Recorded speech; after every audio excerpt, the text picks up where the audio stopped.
이번 주 공부할 분자계통 분력에 관련된 이론을 공부하도록 하겠습니다. 먼저 우리 기본적인 용어와 개념에 대해서 알아볼게요. 자, 계통수가 있죠? 계통수는 여러분 아시겠지만 진화적 유연관계를 나타내주는 어떤 도형이 되겠습니다. 이 계통수는 크게 노드와 브랜치, 이 마디와 이 마디들과 그 다음에 가지 두 가지로 구성되어 있습니다. 이 노드와 브랜치는 특히 이제 노드 같은 경우에는 이 루트 노드가 있어요. 모든 여기 지금 우리가 분석하고 있는 이 빨간색은 터미널 노드, 그다음에 터미널 텍선 또는 오퍼레이셔널 텍소노믹 유닛이라고 불리는 OTU라고 얘기를 합니다. 지금 우리가 갖고 있는 서열들은 이 OTU가 되겠고요. 왜 OTU라고 하느냐? 이것이 종이 될 수도 있고 과가 될 수도 있고 그렇기 때문에 그냥 좀 더 뭉뚱그려 얘기하는 그런 용어라고 보시면 되겠습니다.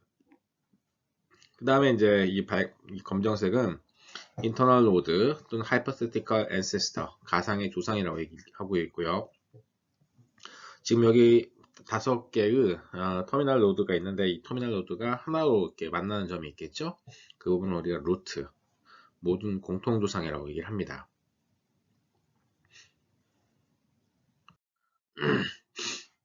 여러분 아시겠지만 개통수 같은 경우에는 이 특별한 위치가 없고요. 얘들이 개통수를 우리가 여기 보이는 바와 같이 이 노드를 중심으로 회전시킬 수가 있어요. 그래서 지금 여기 보이는 3개의 개통수는 모두 다 똑같은 의미의 개통수가 되겠습니다. 개통수를 정리할 때 눈에 잘 보이도록 정리를 하는 겁니다. 메가라고 하는 소프트웨어를 이용해서 개통수를 얻었고 그 메가 소프트웨어에서 얻은 개통수를 그 개통수 보이는 화면에서 이런 것처럼 노드도 바꿀 수 있고 루트를 새롭게 지정할 수 있고 그렇습니다. 한번 해보도록 하세요 나중에. 자, 폴리토미라고 하는 게 있는데요. 폴리토미는 개통수가 노드에서 갈라질 때 2개 이상, 즉 3개 이상 되는 이런 부분들 얘기합니다. 이렇게 폴리토미들이 있는데 폴리토미는 사실 우리가 종보다는 한 종이 2개로 갈라진다고 생각하기 때문에 폴리토미는 예를 들어 이제 하드 폴리토미와 소프트 폴리토미 구성을 할 수 있어요. 하드 폴리토미 뭐냐면 진짜로 하나의 종이 여러 개로 갈라진 것들을 얘기를 합니다. 여기 보시는 바와 같이. 하지만 소프트 폴리토미는 우리가 정확하게 얘들의 계통 유형 관계를 구분할 수 없을 때 이렇게 어쩔 수 없이 이렇게 표현하는 경우가 있습니다. 이거 소프트 폴리토미라고 해요.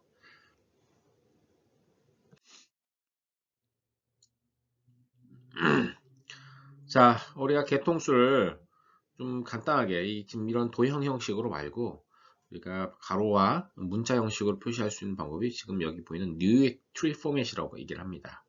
이걸 보면은 A, B가 제 근연 관계에 있고 그 바깥에 C가 있고 또 D가 근연 관계에 있고 A, B, C와 D가 이런 식으로 표시된다라는 걸 표현하는 겁니다. 실제로 여러분들 요즘 쓰진 않지만 옛날에 펠센슈타인이라고 불리는 학자가 우리 뒤에 펠센슈타인 얘기할 거예요. 펠센슈타인이라고 하는 학자가 파일립이라고 하는 프로그램을 만들었습니다. 계통 분석하는 파일립인데 이 파일립에서 계통수를 보는 프로그램이 트리뷰라는 게 있었어요. 트리뷰라고 하는 프로그램이 있는데 이 트리뷰는 이런 뉴익 트리 포맷을 인지해가지고 계통수를 보여주게 됩니다. 자, 이 계통수에 담겨 있는 정보들은 계통수의 종류마다 다른데요. 먼저 이제 클레이도그램입니다. 클레이도그램은 우리가 분기도라고 얘기하죠. 분기도라고 하는 이 클레이도그램은 이 개통수의 길이 이런 건 전혀 중요하지 않아요. 오로지 얘들에서 우리가 얻을 수 있는 정보는 개통수의 토폴로지를 의미합니다. 이 토폴로지만 있으면 개통수가 얼마든지 길거나 짧을 수 있는데 토폴로지만 중요해요. 얘들이 단계통군이냐 자매군이냐 이런 것들만 이제 다루기 때문에 그렇습니다. 그 다음에 additive tree가 있는데요. additive tree 같은 경우에는 여기서 개통수의 길이가 중요합니다. 왜냐하면 이 개통수의 길이만큼 진화적 변화가 있었다고 보고 있습니다. 그러니까 여기 이 노드에서 B로 가는 것보다 A로 가는 게 4배 정도 진화 속도가 빠르다고 보시면 되겠습니다. 그 다음에 울트라매트릭 트리는 울트라매트릭 트리는 현재 지금 ABC가 현재 있는 시퀀스들이죠. 그리고 어떻든 얘들의 공통조상이 시작할 텐데 이 시간은 길이는 똑같다고 보는 겁니다. 여기서의 진화적 변화보다는 이 시간의 뭐랄까 그러니까 결국 A와 B가 갈라져서 나온 시간도 똑같고 A, B, C가 공통조상에서 기원한 시간도 똑같기 때문에 그거를 맞춰가지고 이렇게 만들어준 트리가 울트라매트릭 트리예요. 여러분들이 그 메가로 할 수 있는 그 트리 토폴로지 중에서 UPGMA가 있습니다. UPGMA 잠시 후에 살펴볼 텐데요. UPGMA는 어쩔 수 없이 이런 울트라매트릭 트리를 만들어내는 알고리즘이 되겠습니다. 자, 트리를 두 가지로 구분해 볼 수 있습니다. 뿌리가 있는 루티드 트리와 뿌리가 없는 언루티드 트리로 구할 수 있어요. 기본적으로 모든 트리 그리는 소프트웨어들은 언루티드 트리를 구합니다. 이걸 구하고 나중에 여러분이 루팅을 하는 거예요. 지금 보시는 바와 같이 휴먼, 침팬지, 고릴라, 오랑우탕, 그다음에 이게 바분이라고 하는 원숭이 종류인데요. 이렇게 있으면은 자, 오랑우탕, 고릴라, 침팬지, 휴먼 같은 경우는 전부 다 유인 원류에 속합니다. 그리고 바분은 원래 꼬리 달린 원숭이에 속하기 때문에 얘들 둘 사이를 가르는 어떤 조상은 바로 요 그룹과 요 그룹 사이에 존재했을 거라 생각하고 여기에 딱 점을 찍고 잡아당깁니다. 잡아당기면 이런 형태의 루트 트리가 돼요. 자, 그런데 이제 우리가 루트를 여기다 잡을 수 있고 여기도 잡을 수 있고 굉장히 다양한 곳에 이렇게 루트를 잡을 수가 있는데요. 그래서 언루티드 트리는 루티드 트리보다 훨씬 적어요. 루티드 트리는 굉장히 많은 종류가 많을 수밖에 없습니다. 자, 다시 얘기하면 루티드 트리는 조상의 이 뿌리 루트가 확정된 어떤 트리가 되겠고요. 언루티드 트리는 그게 없는데 언루티드 트리를 먼저 그리고 그 다음에 루팅을 해가지고 루티드 트리 형태를 나타내게 됩니다. 자, 그러면 이 루티드 트리와 언루티드 트리는 수가 얼마만큼 차이가 되느냐? 그걸 구하는 공식이에요, 여러분. 제가 이게 뭐 공식 어떻게 유도되는지 잘 모르겠지만 아마도 뭐 여러 가지 방식에서 만들어졌겠죠. 지금 보시는 바와 같이 루티드 트리와 언루티드 트리는 언루티드 트리에 곱하기 2n-3만큼 여기서 n은 참여하고 있는 OTU의 개수가 되겠어요. 그래서 훨씬 더 루티드 트리가 많은 걸 알 수 있습니다. 실제로 두 개 있을 때는 토폴로지가 하나밖에 안 나오기 때문에 똑같지만 3개, 4개, 5개 쭉 올라올 때마다 자, 이 한 단계도 이게 또 차이가 나죠. 20개만 되어도 언루티드는 82억 개 정도가 되고요. 루티드는 뭐 한 6,378억 정도가 되는 어마어마하게 많은 그러니까 그 가지수를 가지게 나타나는 것입니다. 여기에 개통수 그리는 어려움이 있어요. 여러분들이 메가를 이용한다 하더라도 시간이 굉장히 많이 걸리게 됩니다. 여기 많은 많은 데이터를 집어넣게 되면요. 근데 어떤 알고리즘을 쓰면 예를 들어 네이버 조이닝이라든지 뭐 아까 봤던 UPGMA라든지 이런 알고리즘을 쓰면은 굉장히 빨라요. 빠른데 이제 맥시멈 라이클리후드 같은 걸 쓰게 되면 매우 느리게 됩니다. 그 이유는 잠시 후에 살펴볼게요. 자, 여러분이 이 트리에 이제 트리를 얻게 되었고요. 여러분들이 이제 이 OTU들의 어떤 그 형질들 있죠. 특징이나 형질들을 가지고 우리가 여러 가지를 얘기할 수 있습니다. 그래서 이 트리는 뭐 유전자를 가지고 만든 트리가 옳다라고 하는 가정 하에 얘들이 이 OTU들이 가지고 있는 어떤 특징들이 여기 보시는 바와 같이 에이포모피다. 에이포모피는 새롭게 출현한 형질이 되겠죠. 이 두 개의 그룹에서 새롭게 나온 형질이 되겠습니다. 에이포모피. 그 다음에 어타모피는 자, 이 한 그룹만 가지고 있는 그런 어떤 파생 형질이 되겠고요. 신 아이포모피는 자, 공유 파생 형질이라고 얘기하죠. 말 그대로 공유된 겁니다. 조상까지 공유돼 가지고 이렇게 나타나는 것들이 되겠습니다. 그 다음에 호모플레이즈 같은 경우에는 호모플레이즈는 이거와 이거 그룹이 서로 이원관계가 멈에도 불구하고 예를 들어 박쥐의 날개와 새의 날개처럼 여기가 예를 들어 새, 여기가 박쥐라고 얘기하면 서로 날개를 가졌다라고 하는 것들은 수렴 형질이 되겠죠. 이런 것들이 일종의 호모플레이지가 되기 때문에 이렇게 우리가 분석해 볼 수가 있습니다. 정확한 개통수를 아는 것들이 생물의 어떤 특징, 형질들이 어떻게 진화했는지를 파악하는 데 많은 도움을 주게 됩니다. 자, 울트라메트릭 트리 아까 얘기를 했었죠. 울트라메트릭 트리는요, 예를 들어 지금 A와 B 사이의 거리가 똑같아요. 예를 들어 A와 B 사이의 거리가 2다. 여기 여러분 디스턴스 매트릭스 알죠? 디스턴스 매트릭스는 말 그대로 이제 이 A, B, C, D 네 그룹 사이에 유전자 서열 사이의 디스턴스를 구한 겁니다. 디스턴스라고 하는 거는 서열 차이를 의미한다고 생각하면 돼요. 자, 간단하게 서열 차이를 의미합니다. 그러면 이제 A와 A 사이는 제로니까 없고 A와 B 사이 2, 뭐 이런 식으로 표시할 수 있겠는데, 자, 보시는 바와 같이 자, A와 B 사이는 똑같이 A와 B 사이를 이제 같이 나눠야 되겠죠. 울트라매트릭 트리이기 때문에. 그래서 1. 그다음에 A와 B, C 사이는 6인데 A, B가 여기까지 모이는 거. 지금 이 A, B와 C가 갈라지는 여기까지 모이는 것이 3이 돼야 되니까 여기 1이 있고 여기가 2가 되는 거죠. C는 3이 되게 되죠. 이걸 정확하게 절반씩 나누는 겁니다. 그 다음에 자, 나머지 A, B, C와 D 사이의 거리도 보게 되면 10이니까 여기에서 여기 루트까지 오는 거리는 5가 돼야 돼요. 그죠? 그리고 얘도 5가 돼야 하기 때문에 얘가 5가 돼야지만 여기가 아까 1, 2였으니까 나머지는 2로 정해지게 됩니다. 자, Additive Distance Matrix는 그렇게 하지 않죠. 자, 여기 보시는 바와 같이 A, B 수많은 어떻게 보면은 뭐 연립방정식을 풀어서 각각 이 거리들을 여러분들이 알고 있는 것처럼 지금 보이는 것처럼 계산하는 방식이 되겠습니다. 그래서 이 매트릭스에 나오는 거리만큼을 조합을 잘 이루어 가지고 계산하게 되죠. 자, 컨센서스 트리라고 하는 것은 자, 여러분들이 부스트래핑을 해보면 이따가 부스트래핑의 원리에 대해서 설명할 텐데요. 부스트래핑을 해보게 되면 여러분들이 개통수 이렇게 구할 때 여기 숫자가 나오죠. 여기 뭐 100, 90 이렇게 나오는데 자, 그러면 이 개통수를 자, 어떻게 보면은 여러분 부스트래핑을 하는 원리는 수많은 이 슈도 샘플, 가짜 샘플을 만들어 가지고 개통수를 다 구하는 거예요. 그리고 그것들을 다 뭉뚱그려 가지고 하는 것인데 그때 컨센서스 트리가 나옵니다.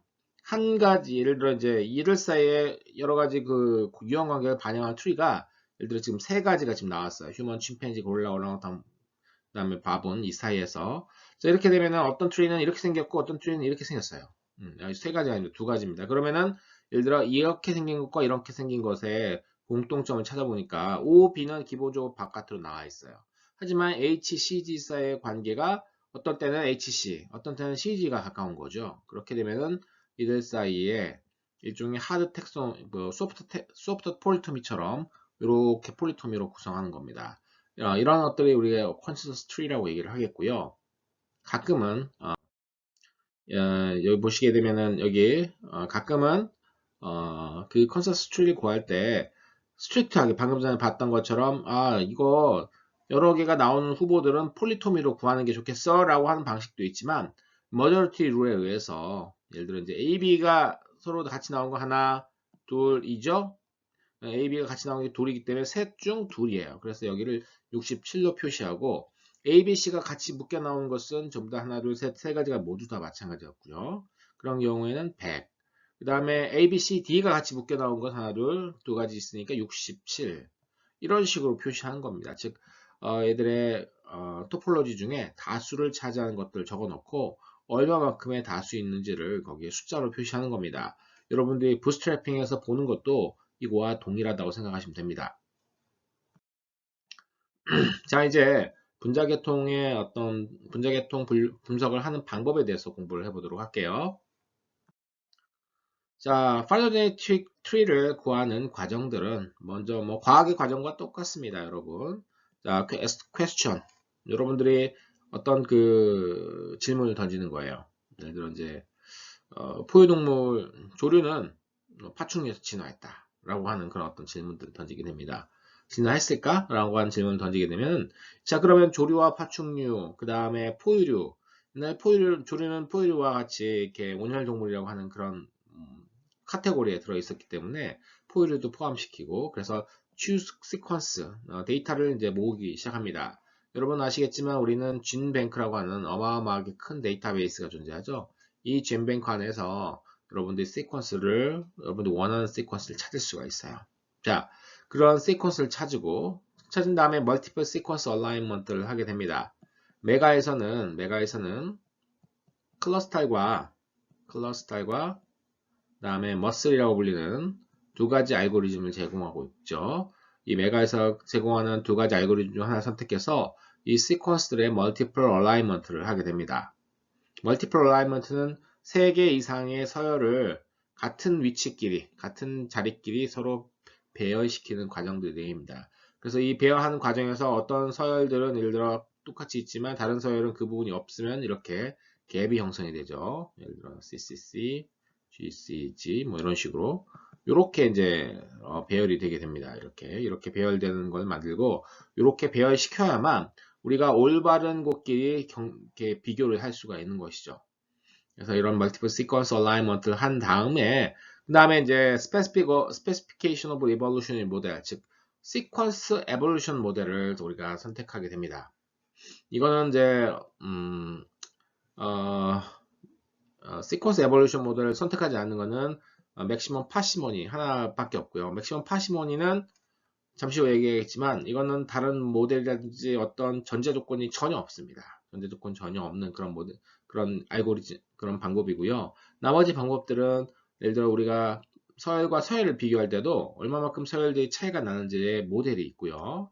특히나 이제 maximum likelihood 같은 모델 같은 경우에는 maximum likelihood 같은 경우에 방법 같은 경우에는 이 sequence evolution 모델이 굉장히 중요하게 됩니다.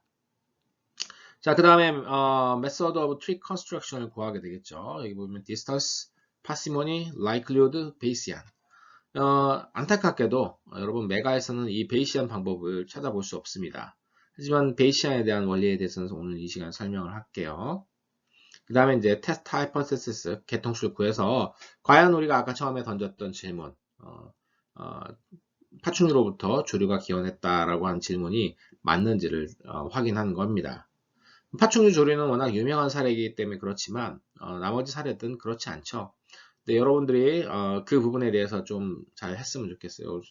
나중에 다시 끝나고 나서 과제를 내주겠지만 여러분들이 어떤 생물진화의 가설을 세우고요. GenBank 같은 데서 관련된 시퀀스를 모으고 그래서 메가를 이용해서 그 과정들을 한번 쭉 진행해 봤으면 좋겠습니다. 여기 있는 과정들을. 자, 우리가 시퀀스를 가지고 개통수를 만드는데 두 가지 정보가 이용될 수 있습니다. 하나는 디스턴스 정보가 이용될 수 있고요. 하나는 시퀀스 그 자체의 정보가 이용될 수 있습니다. 두 개를 한꺼번에 이용할 수는 없어요. 어떤 방법들은 디스턴스 메소드라고 하는 방법들은 디스턴스 값만 이용합니다. 어떤 방법들은 discrete 메소드라고 불리는 방법들은 시퀀스 자체, 그냥 한 자리에 있는 시퀀스를 다 이용하게 됩니다. 둘 사이에 차이가 있어요. 디스턴스 메소드는 시퀀스와 시퀀스 사이의 거리를 구합니다.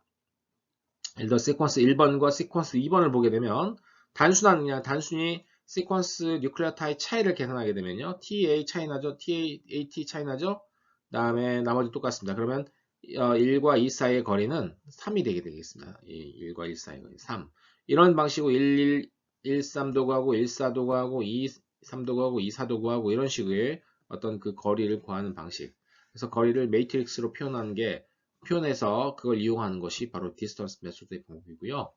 그 다음에 디스크리트 메소드는 각각의 뉴클레오타이드, 즉 AT, 그 다음에 GC, TT 이런 것들을 다 독립적으로 다 이용하는 겁니다. 정보의 양은 훨씬 디스크리트 메소드가 많겠죠. 디스턴스 메소드는 이 디스턴스로 변화하면서 수많은 정보들이 사라지게 됩니다. 예를 들어 이제 AC와 AT, 그 다음에 AG가 이렇게 둘이 똑같은 걸로 이제 이 두 시퀀스가 예를 들어 AC나 AT, AG가 되어 있는데 그러면 똑같이 전부 다 디스턴스 이 세 가지 경우는 동일하게 됩니다. 물론 디스턴스 중에서도 메소드 중에서도 이 디스턴스 값을 구할 때 AC와 AT, AG를 다르게 얘기할 수는 있겠지만 어쨌든 한 번 디스턴스 값으로 변하게 되면요. 그 값이 시퀀스로 시퀀스가 무슨 시퀀스를 의미하는지를 거꾸로 추적하는 건 어렵습니다, 여러분.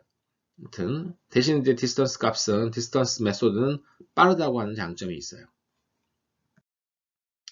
자, 제가 아까 설명한 것처럼 디스턴스 매트릭스는 여기 보이는 것처럼 이 시퀀스로부터 디스턴스 값을 구합니다.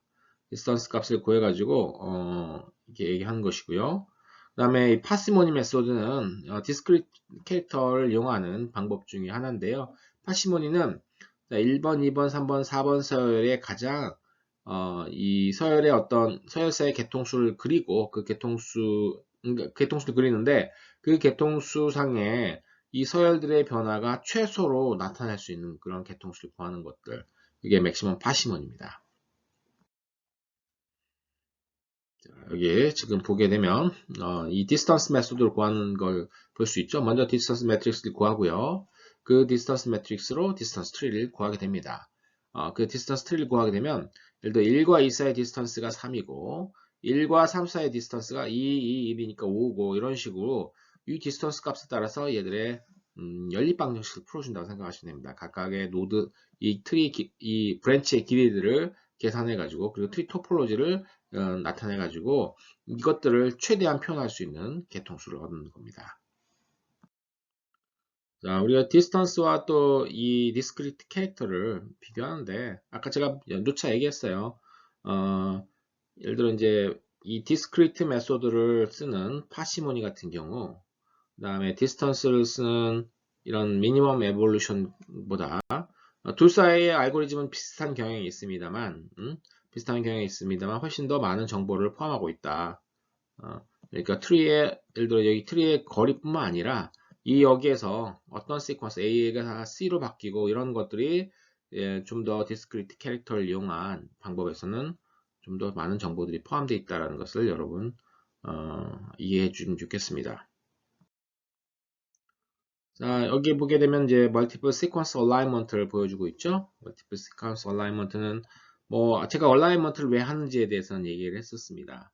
얼라이먼트를 제대로 하지 않으면 자기의 상동 뉴클레오타이드끼리 정렬이 되지 않습니다. 그러면은 여러분이 그렇게 얻은 개통수는 의미가 없어요. 그래서 상동 뉴클레오타이드 개통수, 지금 여기는 지금 어떤 단백질 코딩 유전자가 되겠죠. 3개씩 갭이 생겼다는 얘기는 어떤 아미노산이 여기서는 없다라는 뜻이 되겠습니다. 만약에 근데 이 갭이 없이 여러분들 온라인을 하게 되면 얘들 사이에 온라인이 제대로 되지 않겠죠. 서로 상동인 부분끼리 매치가 되지 않게 되겠습니다. 그래서 온라인이 반드시 필요하다. 자, 개통수를 그리는 큰 두 가지 알고리즘에 대해서 좀 알아보도록 하겠습니다. 자, 먼저 클러스터 메소드입니다. 클러스터는 모이다, 뭐 그런 뜻이겠죠. 여러 단계를 딱딱딱딱 거치면 맨 마지막에 마지막 단계 거치면 자동적으로 개통수가 완성되는 방법이 되겠습니다. 이 클러스터링 메소드의 장점은 쉬워요. 굉장히 빠릅니다. 컴퓨터도 힘들지 않아요. 그 다음에 언제나 하나의 트리만 얻게 되는 그런 어떤 장점들을 가지고 있습니다. 하지만 단점도 크죠. 자, 예를 들어 이제 클러스터링을 하는데, 예를 들어 이제 시퀀스 1, 2, 3, 4, 뭐 이렇게 4개가 있는데, 1번, 2번 클러스터링 1, 3, 1사로 할 수 있고, 1, 3, 뭐 2, 4, 그 다음에 1사로 할 수 있는데, 자, 클러스터링 순서가 미묘하게 또 트리 토폴로지를, 다른 토폴로지를 유도할 수도 있어요. 그런 부분들을 여러분들 조금, 고려하셔야 될 것 같고요. 근데 이 클러스터링 메소드와 뒤에 보이는 옵티마이제이션 메소드는 각각 장단점이 명확합니다. 장점을 바라보고 하는 거예요. 내가 클러스터링 메소드를 쓴다. 디스턴스 네이버 조이닝이라든지 네이버 조이닝 뭐 이런 방법들을 쓴다. UPGMA 방법을 쓴다. 이 방법들은 어마어마하게 빠릅니다. 여러분들이 해보셨으면 알겠지만 ML 같은 방법들 이런 방법보다 훨씬 더 빨라요. 훨씬 더 빠르기 때문에 정말 많은 시퀀스 40개, 50개, 60개가 되는 어떤 서열들을 가지고 개통수를 간단하게 알아보고 싶을 때는 클러스터링 메소드를 쓰면 됩니다, 여러분.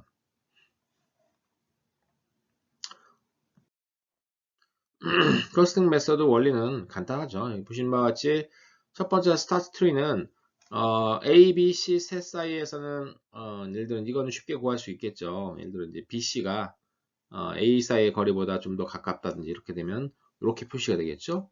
여기에 그 다음에 다음 서열 D가 옵니다. 다음 서열 D가 오게 되는데 하나, 둘, 세 개가 오게 되겠죠. 그러면은 여기서 이거 이 세 자리를 좀 비교해 봅니다. 세 자리를 비교해 봤을 때 좀 더 나은 개통수. 여기에 좀 더 낫다라고 하는 표현은 이 개통수를 이용해서 가지고 있는 시퀀스의 어떤 정보들과 더 잘 매치되는 어떤 서열들을 그 토폴로지를 말하는 겁니다. 그 토폴로지를 선택합니다. 지금 이 경우에는 자, 여기 중심에서 A에서 나오는 그 사이에 얘가 끼어 들어가게 되었죠. 자, 그 다음에는 E라고 하는 서열들은 E라고 하는 서열은 하나, 둘, 셋, 넷, 다섯 군데예요. 다섯 군데 중에 하나에 끼어 들어가면 됩니다. 그래서 봤더니 A 옆에 끼어 들어갔죠, 이렇게. 자, 그래서 클러스터 딱 했더니 마지막에 개통수가 나와요. 너무너무 간단하죠. 그냥 넣는 순서대로 얘가 이제 그때만 여기서 이제 계산하고 판단하면 되는 겁니다. 그러니까 컴퓨터도 부담이 좀 덜하고 쉽게 그 개통수를 얻게 됩니다. 자, 옵티마이제이션 메소드, 최적화 방법은요, 우리가 설치 메소드라고 합니다. 최적화 방법은 말 그대로 가장 최적의 값을 구하는 거예요. 최적의 개통수를 구하는 겁니다. 여기서 최적의 개통수는 보통 우리가 스코어 또는 랭크를 설정하게 되는데요. 이런 것들은 보통 함수 값이 되는 경우가 많습니다. 그래서 최적의 예를 들어 함수의 최대값을 나타내는 어떤 함수의 최대값을 나타내는 트리를 찾는 거라고 생각하시면 돼요. 이거는 아까 봤던 네이버 조이닝 메소드의 장단점과 정확하게 아까 봤던 디스턴스 메소드, 클러스터링 메소드의 장단점과 정확하게 정반대가 되겠습니다. 시간이 많이 걸려요. 대신 우리가 모든 트리를 계산 한다고 하면 제일 정확할 수가 있습니다. 자, 그래서 지금 아까 A, B, C, D, E가 있는데 A, B, C, D, E로 만들어줄 수 있는 트리 토폴로지는 20가지가 됩니다. 이렇게 보시면 언노이티드 트리가 20가지 돼가지고 쫙 계산을 하는 거예요. 이 경우에는 지금 함수값이 지금 위에 숫자로 표시되어 있는데요. 가장 적은 값이 가장 여기선 제일 좋은 함수값이 판단됩니다. 그랬을 때 하나, 둘, 세 개가 선택됩니다. 세 개가 선택된다. 일단 모든 값을 다 여러분들이 설치를 하기 때문에 신뢰성이 아까 그거보다는 있죠. 네이버 조이닝, UPGMA 이거는 클러스터링한 순서에 따라서 트리 토폴로지가 좌우될 수 있다라고 제가 얘기를 했지만 얘는 일단 다 해봐요. 다 해보고 그 중에 가장 최적의 것들만을 골라냅니다. 자, 최적의 것들을 골라내는데 2개 이상이 나올 수 있어요. 그러면 2개 이상이 나오는 것들은 어떻게? 아까 봤던 컨센서스 트리 구하는 것처럼 공통으로 지지하는 토폴로지를 그려주게 됩니다. 이게 이제 이 옵티멀리티 메소드의 장점이자 단점. 자, 여기 시퀀스 20개 구하는 거는 20개 계산하는 건 어렵지 않지만 이제 OTU 개수가 많아지게 되면 아까 봤던 여러분 그 숫자만큼 계산을 해야 되기 때문에 참 컴퓨터로서는 너무 난감하기 그지없습니다. 자, 그래서 다 뒤지면 좋은데 일부만 뒤지는 발견적 검색법이 있어요. 발견적 검색법. 우리가 휴리스틱 메소드라고 얘기를 하는데요. 말 그대로 전체를 다 안 찾아요. 하지만 이제 더 나은 트리가 있는 곳을 찾아 나가는 겁니다. 마치 산에서 등산을 하는데 산 전체 윤곽을 볼 수는 없어요. 여러분들이 예를 들어 눈을 감고 산을 오른다고 생각해 보세요. 그러면 여러분 주변에서 이렇게 더듬어 가지고 좀 더 높은 쪽을 찾을 수가 있겠죠. 더듬고 막 이렇게 하다 보면 높은 곳을 찾아가는 그런 방법이 바로 이 휴리스틱 메소드예요. 전체 이 트리 스페이스를 전부 다 우리가 탐색하지 않아도 운이 좋으면은 여기 꼭대기 갈 수 있는데 이 방법의 단점은 운이 나쁘면은 여기 그보다 좀 낮은 덜 높은 곳에서 갇혀가지고 움직이지 못할 수가 있습니다. 자, 이런 어떤 그 검색법인데 이런 검색법을 보완하기 위한 여러 가지 추가적인 방법들이 당연히 있겠죠. 사람들이 바보가 아닌 이상요. 어쨌든 이 유리스틱 메소드는 시간을 절약해 줍니다. 아까 봤던 최적화 방법을 실행하는 데 있어서 시간을 절약해 주고 모든 스페이스를 뒤지지 않기 때문에 컴퓨터 부하도 좀 덜하고 그런 어떤 방법이 되겠습니다. 다만 그냥 이 원리만 이용하는 게 아니라 추가적인 이걸 보조하는 이 트리 스페이스를 좀 더 넓게 탐색할 수 있는 방법들을 보조하게 됩니다. 그 중에 하나가 이제 branch and bound라고 하는 방식인데요. 이 branch and bound는 아까 봤던 휴리스틱 메소드와 그 휴리스틱이라는 클러스터링 메소드가 좀 비슷한 경향이 있어요. 예를 들어 지금 처음에 트리가 A 3개로 시작하죠. 그러면 그 다음 거를 집어넣는데 이거가 이제 집어넣는 게 이제 하나, 둘, 세 개 뭐 이렇게 얘가 갈 수 있는 방향이 하나 지금 처음에 3개가 넣어요. D가 첨가되는 것이 하나, 둘, 세 자리 걸 수 있기 때문에 하는데 여기 가는 이쪽으로는 가지 않았죠. 이쪽으로 가지 않은 이유는 이걸로 우리가 처음에 주어진 데이터로 간단한 트리를 그려요. 트리를 그리고 그 트리에서 여러분 그러니까 랜덤한 트리를 그린 다음에 그 랜덤한 트리가 나타나는 어떤 값들을 구합니다. 그런데 그 값들보다 좀 더 예를 들어 좀 그 값을 이제 컷오프로 잡고 그 컷오프를 통과하는 애들 그 경로로만 가는 거예요. 지금 보시면 그 컷오프보다 좀 더 낮은 점수라든지 높은 점수 즉 먼 그런 점수를 나타내는 그런 토폴로지는 가지 않습니다. 그래서 얘가 탐색할 수 있는 토폴로지, 탐색할 수 있는 트리 스페이스를 줄여 나가는 거죠. 자, 이런 식으로 탁탁탁 끊기고 가는 길들이 쭉 가다 보면 얘는 이제 가다 보니까 자, 여기 지금 보시는 바와 같이 이 트리, 여기 이 트리가 가장 낮은 값, 여기서 이 알고리즘에 따르면 가장 최선의 개통수를 얻게 되는 것이죠. 이해 가시죠, 여러분? 이 브랜치 앤 바운드 방식인데 요즘 잘 안 쓰고요. 자, 스텝와이즈 에디션 같은 경우에는 우리가 아까 봤던 여러분 그 네이버 조인이라든지 뭐 UPGM의 같은 클러스터링 메소드에 쓰이는 방식이 되겠습니다. 스텝와이즈 하나씩 추가하는 거죠. 그래서 가장 예를 들어 3개 갔는데 이쪽 점수가 더 높고 여기서 이제 더 낮은 점수가 선택되기 때문에 이것보다 가장 적은 이 점수를 나타내는 이 트리로 가고 그다음 더 적은 점수가 요 트리로 가고 요 트리로 가서 하나씩 추가해서 맨 마지막에 추가되면 트리가 완성되는 그런 구조가 되겠습니다. 상당히 부족할 수 있어요. 아까 봤던 브랜치 앤 바운드랑 이 스텝와이즈 어디션 같은 경우에는 자기가 안 가봤는데 여기서 일단 낮았다 하더라도 뒤에서 높아질 수가 있거든요.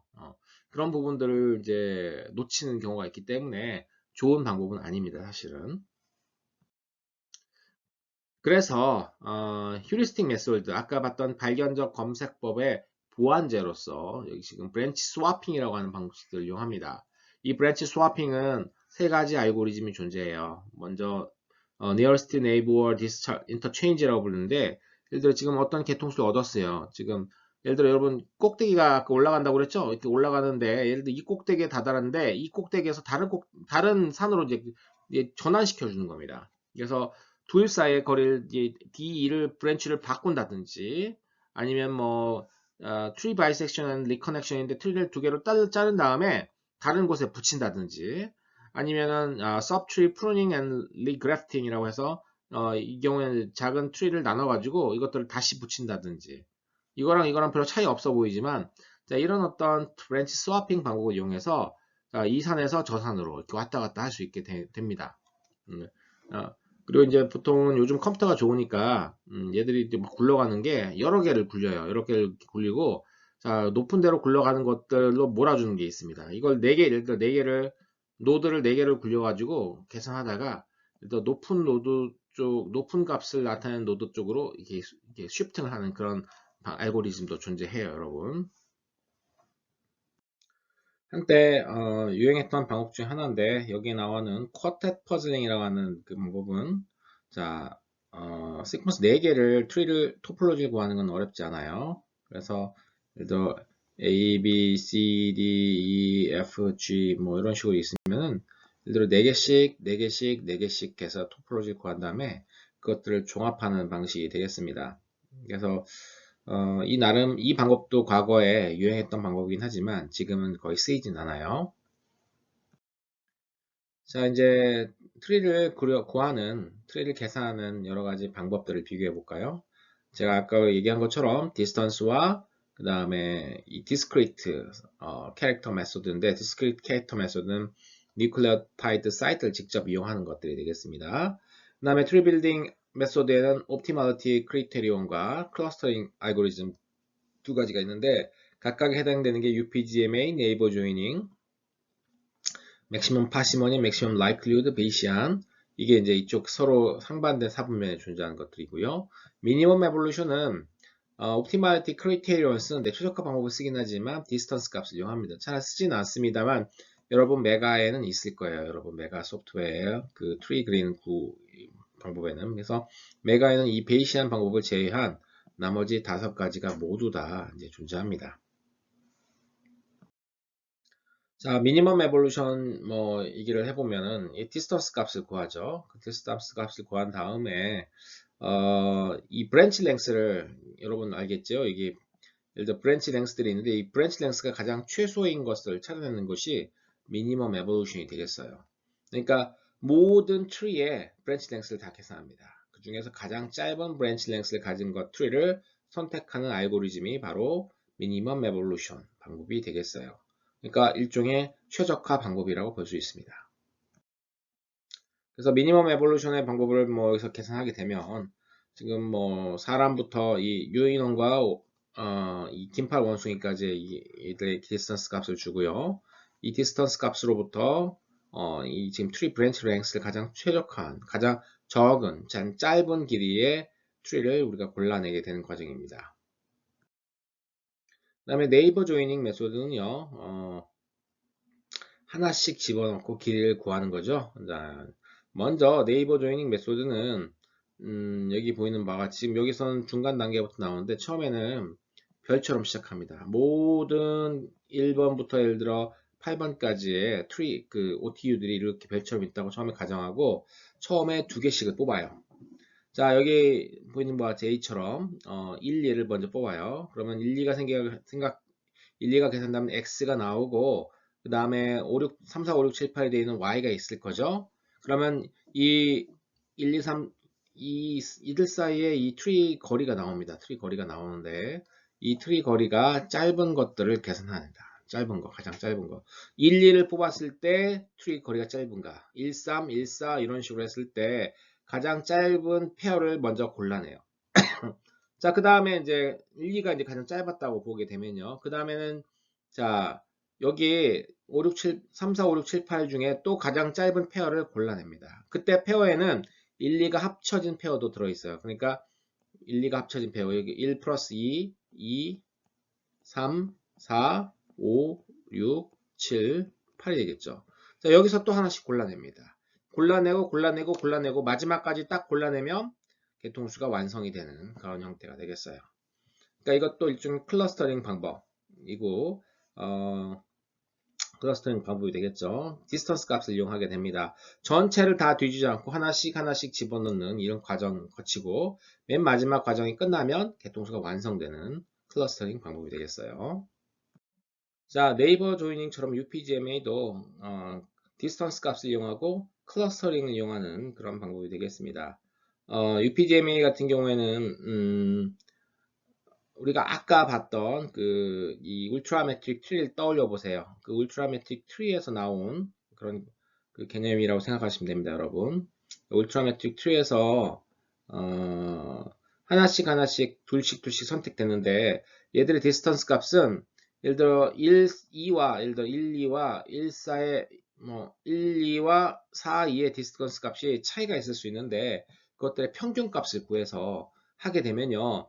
예를 들어 1, 4가 동일한 거리, 2, 3이 동일한 거리, 2, 3, 5가 동일한 거리, 또 1, 2, 3, 4, 5가 동일한 거리에서 나온 그런 어떤 트리를 구할 수가 있습니다. 그리고 그래서 이제 이게 사실 시간을 반영한다고 하지만은 이 시퀀스의 디스턴스 값을 정확하게 반영하는 트리는 아니에요. 다만 이제 이 뿌리에서 이거 UPGM을 구하게 되면요 자연적으로 루트가 만들어지는 루트를 원하지 않았는데 루트가 만들어지는 그런 어떤 단점이 있어요. 어쨌든 이 루트로부터 1, 2, 3, 4, 5까지 이르는 거리가 딱 정확하게 정확하게 일치하게 됩니다. UPGMA는 공부할 때만 쓰고 사실은 뭐 이렇게 공부할 때만 이용하지 여러분들이 이 트리 개통수를 구하는 거에 대한 원리를 이해할 때 학습용이지 실제로 개통수를 쓰진 않아요. 논문 같은 데서는 다 UPGM에 쓰지 말라고 합니다, 여러분. 맥시멈 파시머니입니다. 파시머니는 일종의 최적화 방법이고요.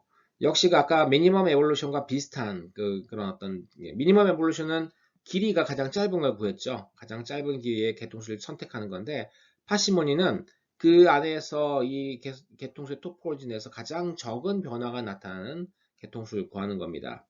예를 들어 지금 1, 2, 3, 4를 이렇게 묶어놨을 때 지금 여기에 이 시퀀스 데이터 셋을 가지고 설명하면 예를 들어 이제 첫 번째 GG가 있죠. AAGG는 1, 2번 묶었을 땐 둘 다 GG니까 AA니까 AA예요. 그럼 얘들의 공통 조상도 A일 경우가 높겠죠. 그 다음에 3, 4 같은 경우는 GG가 되고 공통 조상 G예요. 그러면은 A와 G 사이에 한 번 변화가 일어나게 됩니다. 그렇죠, 여러분. 뭐 이렇게 5번 변화가 일어나는 것처럼 계산하진 않아요. 자, 그 다음에 두 번째 사이트, 세 번째 사이트, 네 번째 사이트도 같은 방식으로 계산을 하게 됩니다. 그래서 이들을 전부 다 더했을 때 가장 짧은 변화가 나타나는 트리 토포로지를 구하는 것이 바로 맥시멈 파시모니예요. 파시모니는 전략이란 뜻을 가지고 있습니다. 전략. 그래서 자, 뭐 데이터 가지고 지금 사이트 2 가지고 이렇게 했을 때 이렇게 3 같은 거 이렇게 했을 때 4, 5 아까 5개 서열들이 있었죠. 이렇게 되게 되면은 예를 들어 이제 1번, 2번, 3번, 4번이 묶인 것들은 아까 변화 한 번 있었죠. 여기 2번, 3번, 4번, 5번 그 다음에 이건 똑같으니까 예를 들어 이제 1, 2, 3, 4가 되어 있는 트리 토포로지는 5번의 변화가 나타나는 것이죠.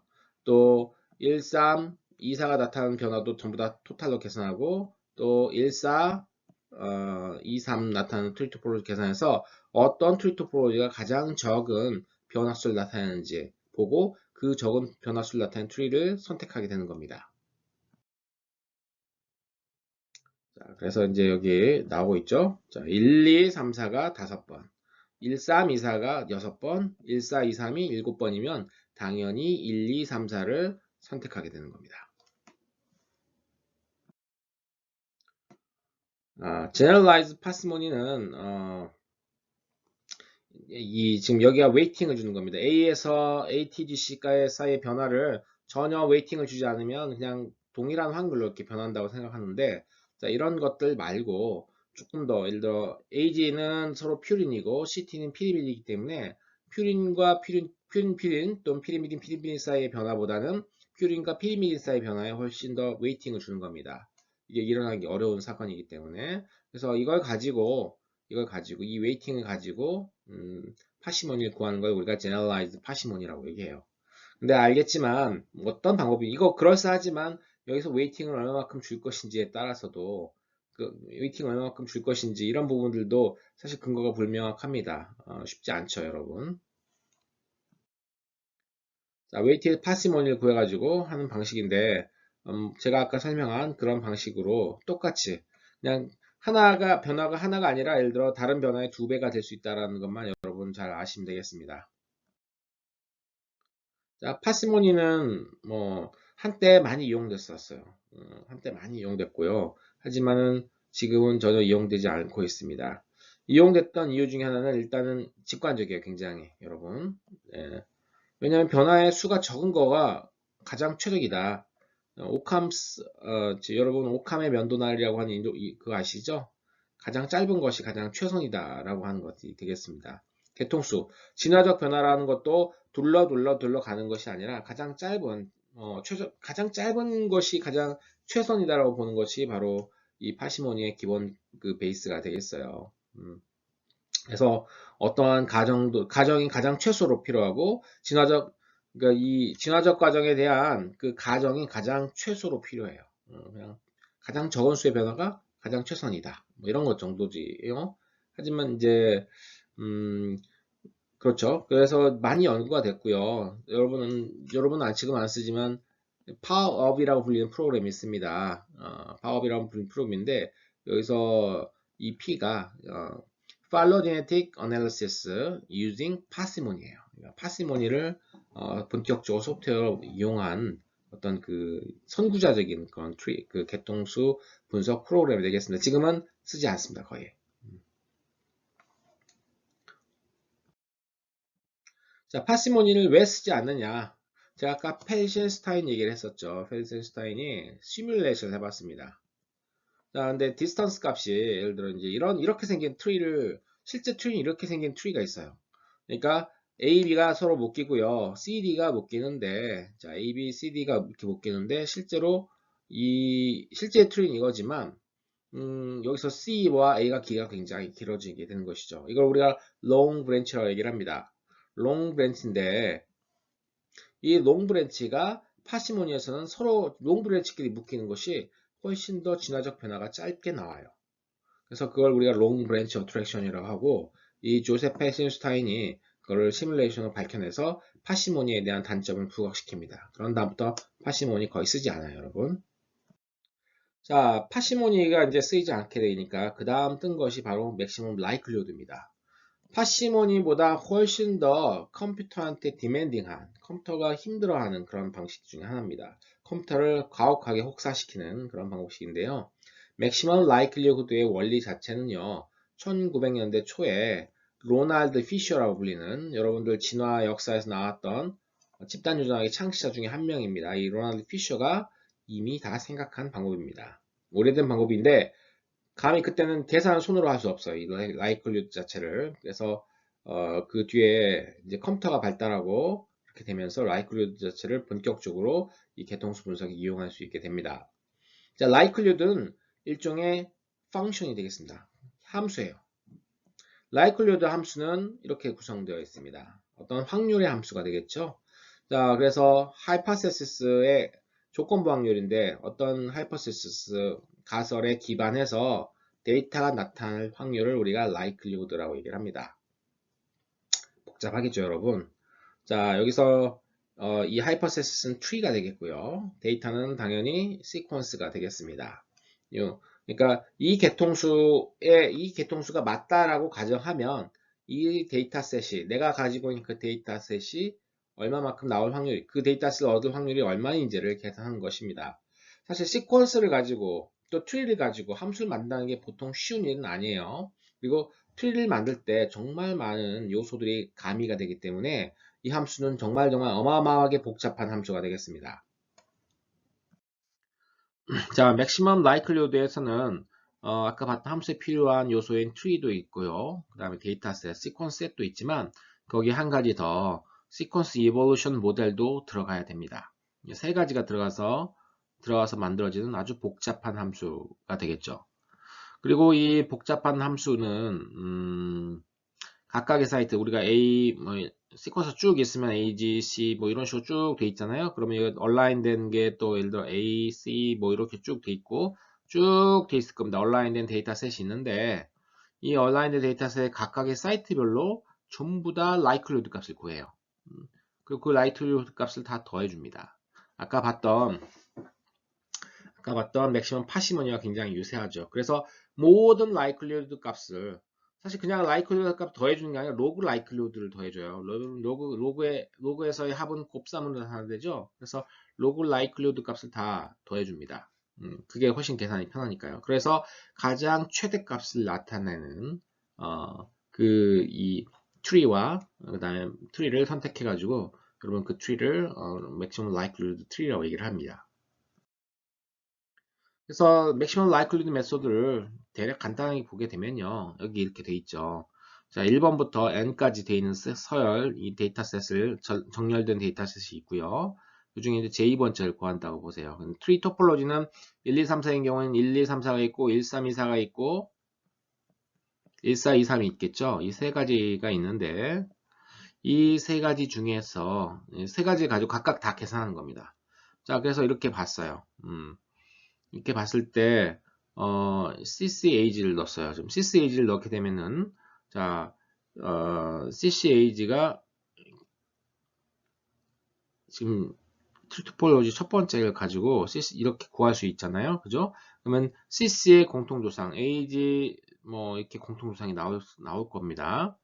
이런 조상들이 나오는데 자, 이 조상들이 나올 확률 즉 자, probability AA, CA, 그다음 TT 그러니까 단순히 CC에서 C가 나오는 게 아니라 이게 A가 되고 뭐 이 되는 것을 모두 다 계산하는 겁니다. 지금 모두 이건 루티의 트리처럼 보이지만 사실은 언루티의 트리예요, 여러분. 자, 이걸 다 계산하는 겁니다. 이 probability를 계산해 가지고 J사이트에 대한 값을 계산하고요. 이 J사이트뿐만 아니라 1번부터 n번까지 전부 다 계산하게 됩니다. 이거를 다 해서 우리가 로그 라이클리후드 값을 구해요. 즉, 이 토폴로지에 대한 로그 라이클리후드 값. 이 토폴로지에 대한 로그 라이클리후드 값, 요 토폴로지에 대한 로그 라이클리후드 값을 계산해서 가장 큰 값을 나타내는 트리를 선택하는 것입니다. 그래서 제가 아까 모델이 왜 필요하냐고 했더니 C에서 A로 갈 때, 그죠? 또 C에서 C로 갈 때, C에서 T로 갈 때 이 확률이 다 달라요. 모델에 따라서. 물론 어떤 모델은 이 확률들을 동일하게 놓는 그런 모델도 있긴 합니다만 모델에 따라서는 예를 들어 A에서 C로 가는 거, C에서 A로 가는 걸 다 다르게 잡는 경우도 있습니다. 그래서 우리가 갖고 있는 데이터셋을 가장 잘 설명해 줄 수 있는 모델을 선택하는 것도 필요합니다. 자, 모델이라고 하는 것은 크게 세 가지로 구성되어 있습니다. 여기서 시퀀스 에볼루션 모델은 먼저 트랜지션 트랜스버전 레이시오. 자, 트랜지션은 A에서 G, G에서 A로 가는 것처럼, 뭐 C에서 T로 가는 것처럼 퓨린, 피리미딘 사이의 변화를 우리가 트랜지션이라고 얘기하고요. 트랜스버전은 퓨린과 피리미딘 사이의 변화를 얘기합니다. 그래서 이 둘 사이에 일어날 확률의 그런 그 비율이 트랜지션 트랜스버전 레이시오인데 당연히 트랜지션이 트랜스버전보다 훨씬 더 잘 일어날 겁니다. DNA 구조 자체에 부담을 덜 하기 때문에요. 그 다음에 이제 이 베이스 컴포지션. 자, 염기가 어떻게 구성되어 있느냐. AT, GC가 예를 들어 이제 여러분 뭐 AT가 같은 비율, GC가 같은 비율이 되겠지만 같은 비율이 아니네. 죄송합니다.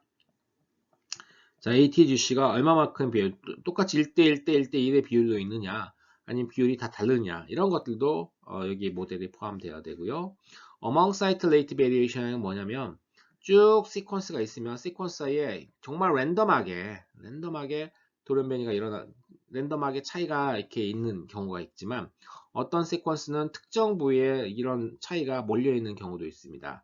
자, 이런 것들도 확률 모델에 의해서 확률 분포의 어떤 모형을 이용해서 이 사이트 간의 베리에이션이 있는 부분들을 우리가 수치화, 모델화 만들 수 있어요. 자, 이런 것들이 다 들어가게 됩니다. 그리고 여러분들은 메가를 이용해서 여러분들이 지금 분석하고 있는 시퀀스가 어떤 모델이 가장 최적화된 모델인지를 또 계산할 수가 있습니다. 자, 시퀀스 이볼루션 모델은 가장 간단한 주크 캔터 모델이 있습니다. 주크 캔터 모델은 시퀀스 ATC가 1대 1대 1대 1이고 A에서 트랜지션 트랜스버전 똑같은 확률로 일어난다 보면 가장 간단한 모형이고요. 제일 복잡한 모형은 GTR입니다. GTR은 자, ATGC가 서로 가는 방향이 모두 다 달라요. 모두 다 다른 그런 애들이 되겠습니다. 그래서 베이스 프리퀀시도 ATGC의 비율도 전부 다 1대 1대 1이 아닌 그런 가장 많은 파라미터를 가지고 있는 가장 많은 변수를 가지고 있는 모델이 이 GTR, General Time Reversal 모델이고요. 가장 단순한 모델이 주크 캔터 모델이 되겠습니다. 자, 그 다음에 여기에 보시는 바와 같이 substitution 모델이 트랜지션, 트랜스포전 이것들을 구분해 가지고 하는 이런 각각의 모델마다 갖고 있는 어떤 그 파라메타 수가 다른데 아래로 내려가면 내려갈수록 파라메타 수가 줄어드는 경향이 있어요, 여러분. 여기 보이는 기무라 2 파라메타 모델 같은 경우에는 자, 이거는 딴 거 고려하지 않고요. 예를 들어 이제 퓨린과 피리미딘의 비율을 다르게 놓은 그 모델이 되겠습니다. 이 경우는. 자, 모델 테스트라고 하는 소프트웨어를 이용하는데 여러분들은 메가에 이미 이런 모델을 테스트하는 프로그램이 있습니다. 메가에서 찾아보세요, 여러분. 메가의 설명서에 보게 되면은 메뉴 중에 이제 시퀀스 이볼루션을 모델을 찾는 그런 것들이 있습니다. 그래서 예전에 파업이라고 하는 걸 쓰던 시절에는요, 이 파업에서는 이 모델 테스트라는 프로그램을 이용할 수 있게끔 해줬어요. 이 모델 테스트는 간단합니다. 그 각각의 파라미터를 주고 어떤 것들이 그 상태에서 더 높은 likelihood 값을 나타내지 해서 따라 들어가서 가장 최적의 모델을 구하는 그런 것들이 되겠습니다. 그 likelihood ratio test라고 하는데 어쨌든 likelihood 값이 높은 예를 들어 ATGC가 1대1이다 아니다 그 두 가지 있죠. 1대1이다 아니다를 비교해서 likelihood가 높은 것으로 가고요. 그 다음에 예를 들어 퓨린과 피리미딘 사이에 트랜스버전과 그 다음에 퓨린 또는 피리미딘 사이에 트랜지션하고 비율이 같다 다르다 뭐 그런 식의 갈림길이 계속 있는 거죠. 갈림길 따라 들어가게 되면은 최종적으로 이제 어떤 것이다 이렇게 구하게 되는 그런 방식의 모델 테스트의 알고리즘이 되겠습니다. 여러분들 있는 그 프로그램도 메가에도 그런 그 모델 테스트와 유사한 프로그램이 있기 때문에 그걸 포함해서 여러분 한번 분석을 해보도록 하세요. 자, 이제 among site rate variation, 즉 어떤 사이트는 시퀀스 이볼루션이 빠르고 어떤 사이트는 되게 느리고 이런 부분들이 이렇게 있는데요. 이제 그런 부분들을 보게 되는 겁니다. 자, 그래서 이 among site rate variation을 어떻게 구하느냐? 감마 디스트리뷰션을 해서 우리가 표시를 하게 됩니다. 감마 디스트리뷰션의 파라메터에는 뭐 알파, 베타가 있는데 그중에 알파 값을 가지고 얘기를 합니다. 예를 들어 알파 값이 커지면 커질수록 무한대가 사실 되게 되면요. 모든 사이트가 똑같은 진화 속도로 간다고 보게 됩니다. 모든 사이트가요. 알파 값이 0에 가까울수록 특정 사이트에 몰려서 진화 속도가 빨라진다고 보게 됩니다. 그래서 이제 그 알파 값을 계산하게 돼요. 여러분 아까 그 모델 테스트를 하게 되면요. 알파 값 얼마가 나오게 됩니다. 그 알파 값. 그 알파 값을 넣어줘서 맥시멈 라이클리후드 분석을 하시면 됩니다.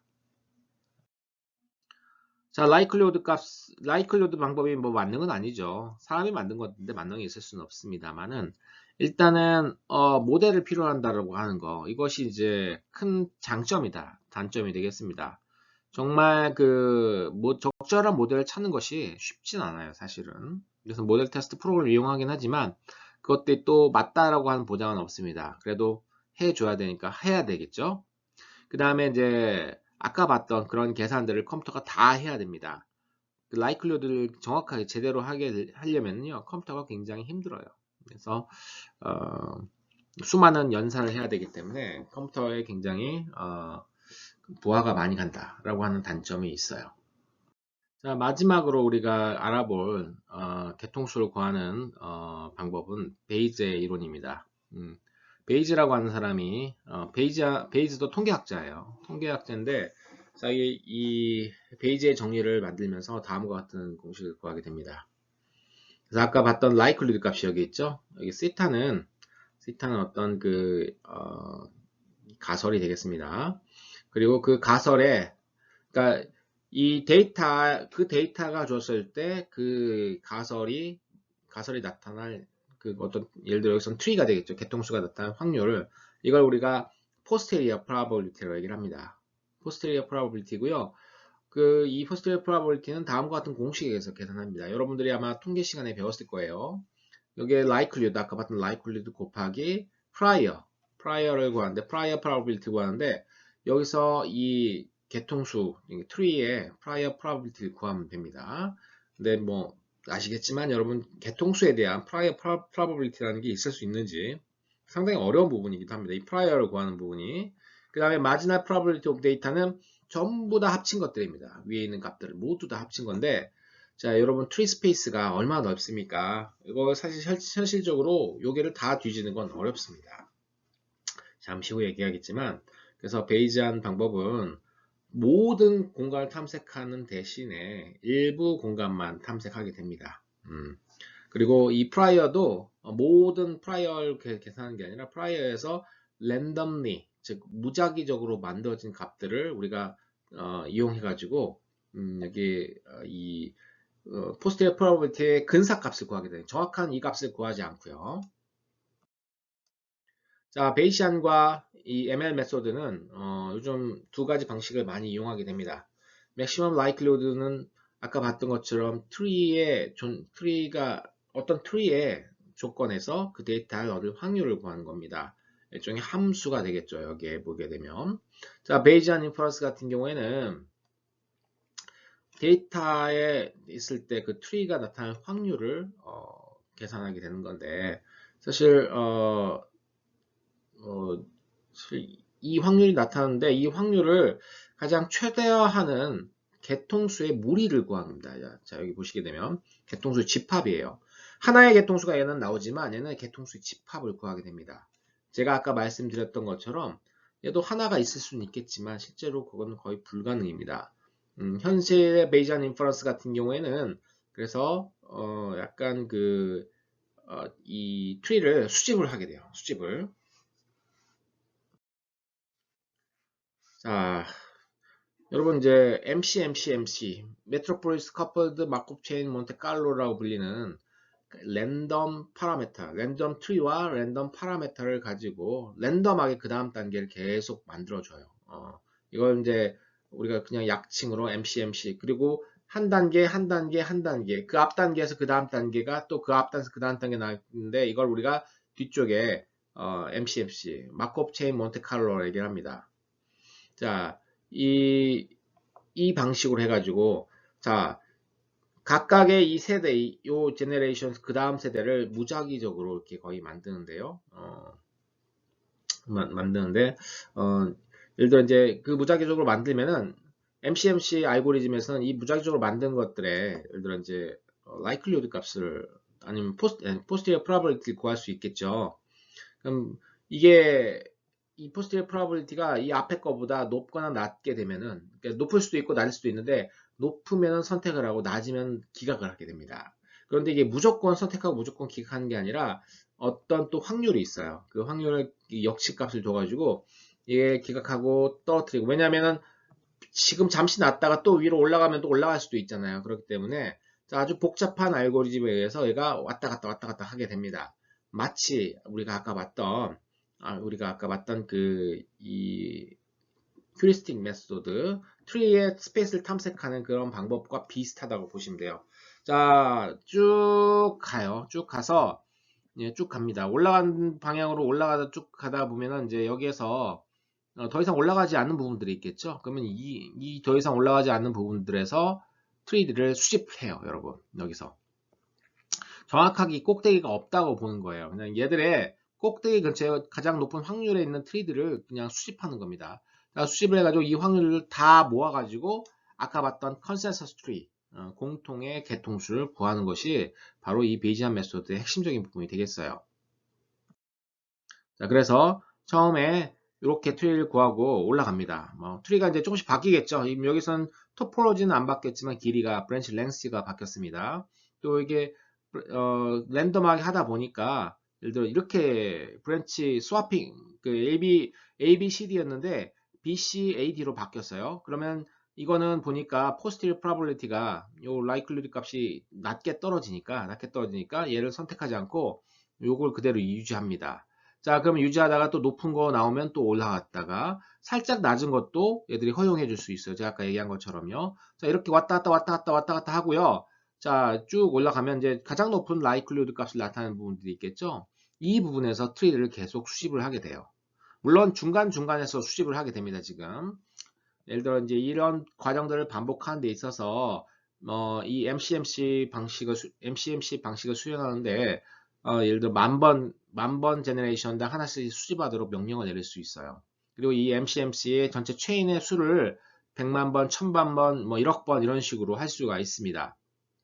그래서 이제 likelihood 값을 그리고 처음에는 이 개통수 원래 이 옵티멀한 개통수와 거리가 멀기 때문에 처음에 이 체인들은 우리가 불태워서 없애버려라 해서 이때는 버닝 스텝이라고 얘기를 합니다. 그래서 불태워서 없애버리고 어느 정도 최적화된 상태까지 올라간 다음부터 주기적으로 개통수를 수집하라고 명령을 내는 겁니다. 그게 굉장히 어렵죠, 여러분. 얼마 정도 스텝을 날려버릴지, 또 얼마만큼 전체 스텝을 잡을지, 이런 부분들이 어렵습니다. 그래서 가급적이면, 많이, 이 스텝의 수를 많이 하면 할수록 좋은데, 베이지안 메소드 역시, 라이클루드 메소드처럼 굉장히 컴퓨터가 힘들어요. 많은 시간이 걸리고요. 그래서 이제 예를 들어 1억 번 정도 MCMC 체인을 돌리게 되면요. 정말 일주일 이상 걸릴 수도 있습니다, 여러분. 끝이 없어요, 한마디로.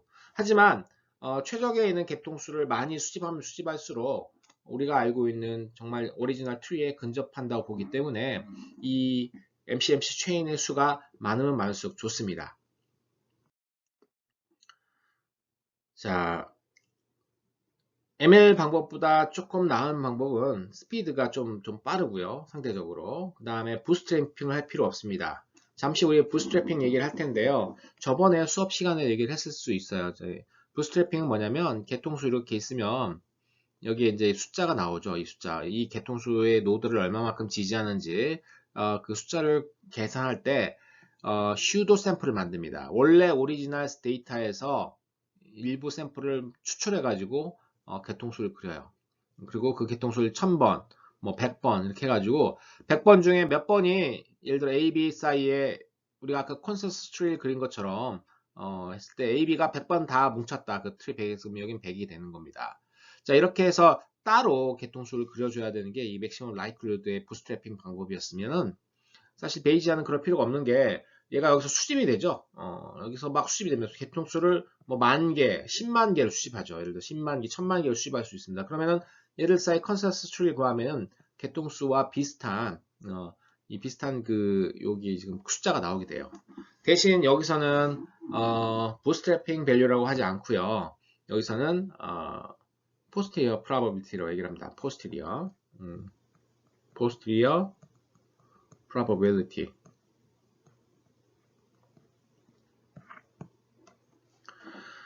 단점은 뭐냐면 일단은 이 posterior probability는 얘가 이 꼭대기 근처에서 왔다 갔다 하는 값이기 때문에 이 부스트랩 값보다 훨씬 더 높은 지지를 나타낼 수 있어요. 그러니까 이 confidence 값을 너무 오버 에스티메이션 할 수가 있습니다. 그 다음에 이제 이 컨버전스 이 수렴진화의 그런 문제들도 우리가 해결할 수 없고요. 그 다음에 MCMC 체인을 얼마만큼 계속 유지시켜야 되는지에 대한 확신도 없어요. 사실 여기에 트리가 이렇게 있다가 얘들이 이제 브랜치 스와핑을 하거든요. 아까 하는 것처럼 여기서 왔다 갔다 하다가 예를 들어 10억 번 지난 다음에 보니까 브랜치 스와핑이 여기 올라갈 수도 있어요. 그렇게 되는데 이거 알 수가 없는 거죠. 워낙 트리 스페이스는 광대하기 때문에. 근데 이제 예를 들어 우리가 10억 번 전까지만 하면 여기에 개통수를 얻었었는데 그 뒤로 만약 더 하게 되면 사실 더 새로운 트리를 얻을 수가 있는 거잖아요. 그렇기 때문에 그 얼마만큼 해서 우리가 MCMC 체인을 멈춰야 되는지를 알 수가 없습니다. 그런 어떤 단점은 있어요. 자, 그러면 여러 가지 개통수 작성 방법들을 비교해 보도록 할까요? 여기서 파시먼이나 미니멈 에볼루션 잘 안 쓰니까 넘어가도록 하고요. 네이버 조이닝은 빠르다는 거 장점 외에는 모두 다 단점이 되겠습니다. 디스턴스 메소드 자체는요, 시퀀스를 디스턴스 값을 바꾸는 과정 중에 정보에 큰 손실이 일어나기 때문에 잘 쓰지 않아요, 여러분. 자, 맥시멈 라이클리후드는 모델이 정확하다고 하면 정확하게 그 정확한 개통수를 얻을 가능성이 높아지고요. 그 다음에 그 데이터에 들어있는 모든 정보들을 우리가 잘 볼 수가 있습니다. 그건 장점이 되겠습니다. 하지만 컴퓨터가 굉장히 힘들어하죠. 이런 건 단점이 되겠어요. 베이시한 방법은 위에 맥시멈 라이클리후드 기반이기 때문에 그런 장점도 가지고 있고요. 그 다음에 두 번째 장점은 위에 맥시멈 라이클리후드보다는 훨씬 더 빠르다라는 얘기입니다. 그렇죠? 그 다음에 이제 단점으로는 제가 아까 포스테리어를 구하려면은 포스테리어 프로바빌리티를 구하려면 아까 likelihood 있죠? likelihood 값 곱하기 prior예요. 마지날 probability는 우리가 이제 보통 계산하지는 않습니다만. 자, 이 prior를 구하는데 이 prior라는 건 뭐예요? 이 prior가 이게 나와야만 이 likelihood 계산되고 likelihood 계산되어야 posterior가 나옵니다. 둘 사이 곱해가지고요. 근데 이 prior는 어떤 랜덤 개통수를 만드는 건 쉽지 않게 되겠죠. 그러니까 프라이어를 우리가 처음에 규정하는 게 쉽지 않습니다. 그리고 어떤 프라이어를 이용하느냐에 따라서 포스트리어가 달라질 수 있기 때문에 이 부분이 굉장히 어렵고요. 두 번째는 MCMC 체인을 얼마만큼 오래 지속할지 제가 누차 설명한 것처럼 그런 부분들이 그런 걸 모른다는 것이 큰 단점이 되겠습니다. 다 장단점이 있고요. 현대에서는 분자 계통 분석을 하기 위해서는 맥시멈 라이클리후드 또는 베이시안을 쓰게 됩니다. 여러분들이 갖고 있는 컴퓨터에 깔려 있는 메가 프로그램은 맥시멈 라이클리후드까지는 되고요. 베이시안 분석을 하려면 베이시안 분석 전용 프로그램을 깔아야 됩니다, 여러분.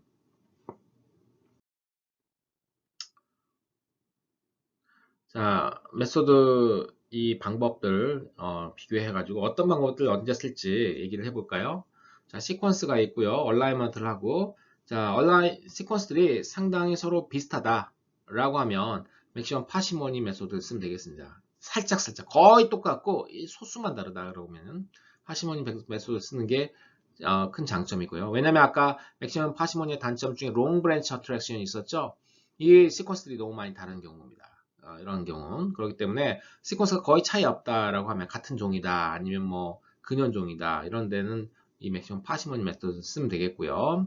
그 다음에 자뭐 그들 사이에 어떤 시밀러리티나 이런 부분들이 우리가 눈에 띌 만한 정도냐 유사도가 그러면 이제 디스턴스 메소드 씁니다. 적당하게 차이가 나면요. 안 그러면 모두 다 맥시멈 라이클리후드나 베이지안 메소드를 쓰게 됩니다. 개통 분석에서는 이 방법을 가장 많이 쓴다는 거 여러분 잘 이해해 주세요. 자, 이제 트리의 노드, 트리의 노드에 있어서의 그 신뢰도를 계산하는 방법입니다.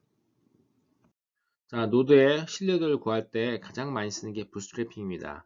부스트래핑은 뭐 우리가 신뢰도 계산할 때 보통 정규 분포라든지 T 분포라든지 이런 분포를 이용하는데요. 개통수에는 그런 분포가 없어요. 그렇기 때문에 이 부스트래핑 자체는 뭐 이런 어떤 알고 있는 어떤 모수 분포가 아닌 그런 것들을 이용할 때 거기서 신뢰도를 구할 때 이용하게 됩니다. 뭐 이 부스트래핑의 가장 핵심적인 부분은 가짜 샘플을 만든다는 거죠. 가짜 샘플을 만들어서 가짜 샘플로 동일한 과정을 시행해요. 그래서 그렇게 해서 그때 우리가 신뢰도를 구하는 방식이 되겠습니다. 그래서 보게 되면 원래 지금 사람부터 이 긴팔 원숭이에 이르는 시퀀스 데이터를 이렇게 주고요. 자, 원래 오리지널 데이터가 1번에서 9번까지 이 사이트가 정해져 있고 이걸 가지고 개통수를 구하죠. 그런데 이제 우리가 슈도 샘플을 가짜 샘플을 만들 때는 그냥 막 랜덤하게 만드는 게 아니라 원래 데이터셋에서 이 사이트들을 무작위적으로 추출합니다. 무작위적으로 추출해서 똑같은 길이의 데이터를 만들어요. 그러니까 이 데이터는 이 데이터와 똑같진 않지만 전혀 근거가 없지 않은 그런 데이터가 되겠죠. 그리고 이 데이터를 가지고 똑같은 방식으로 개통수를 구합니다. 자, 그렇게 해서 개통수를 구해요. 그래서 100번을 구했더니 41번은 이런 토폴로지, 28번 이런 토폴로지, 31번 이런 토폴로지를 나타낸다 했을 때 아까 얘기한 컨센서스 트리를 구하는 방식으로 특히 머저러티 룰에 의해서 구한 다수결에 의해서 구하는 방식을 이용해서 이 개통수상에 표시를 하게 됩니다. 자, 이 부스트래핑과 아까 봤던 MCMC, 제가 아까 마콥 체인 몬테칼로라고 얘기했죠. 이 방법들은 또 트리를 구하는 데 있어서 좀 차이가 있고요. 설명은 충분히 했다고 봅니다. 여러분들이 여기에 이 순서들을 보면서 좀 잘 이해했으면 좋겠습니다. 자, 그러면 개통수를 구할 때 좀 문제가 개통수를 우리가 신뢰할 수 없는 경우가 언제냐? 일단 샘플을 잘못했을 경우가 그런 경우가 있습니다. 두 번째는 시퀀스 이볼루션 모델을 정확하지 않은 것들을 썼을 때 그렇고요. 그러면 이제 맥시멈 라이클리후드나 베이지안의 맥시멈 라이클리후드는 근간이 흔들리게 됩니다. 그 다음에 이제 트리 스트럭처 같은 경우 사실 이 진화 역사가 이렇게 예를 들어 하나가 두 개 되고 두 개가 네 개가 되고 이렇게처럼 단순하지 않죠. 굉장히 짧은 시간 안에 여러 번의 분기가 일어나는 경우가 있습니다. 우리가 적응 방산과 같은 경우에는 이 얘들 사이 정확한 개통 유형 관계 구하는 게 어려워요, 여러분. 그다음에 이제 이 얘들이 진화 속도가 다 다른 경우도 어렵고요. 그 다음에 시퀀스 여기서 세균 같은 경우 여기서 이쪽으로 서로 이렇게 시퀀스가 전달되는 수평적 유전자 전달이 있는데 이런 경우는 우리가 이 정확한 개통수를 얻을 수가 없죠. 그래서 이런 어려움들이 존재한다는 거 여러분 잘 이해해 주시기 바랍니다.